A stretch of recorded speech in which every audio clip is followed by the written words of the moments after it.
ఉదయ్ కిరణ్ వెండితెరపై చిత్రంగా వచ్చాడు. ఆ చిత్రం చెప్పిన కథ పూర్తి కాకుండానే కనుమరుగయ్యాడు. ఎంతోమందికి మనసంతా నిండిపోయాడు.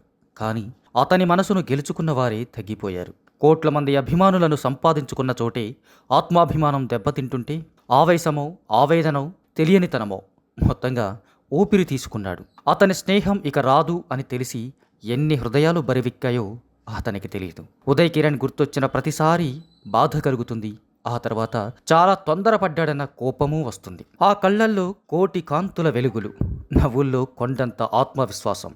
అతి చిన్న వయసులోనే మోయలేని స్టార్డమ్. సినిమాకు పెరిగిన అభిమానులు, క్రేజ్. అంతలోనే కొందరు పెద్దాళ్ళున్నారే అతని జీవితంలోకి వచ్చారు, వెళ్ళిపోయారు. వాళ్ళు రావడానికి వెళ్ళడానికి మధ్య ఏం జరిగిందనేది ఎవరికీ తెలియదు. అప్పటి వరకు నడిసంద్రంలా ఉన్నవాడు కాస్త ఎగసిపడే కెరటంలా అయిపోయాడు. చివరికి ఆ కెరటం తీరం కూడా దాటిపోయింది.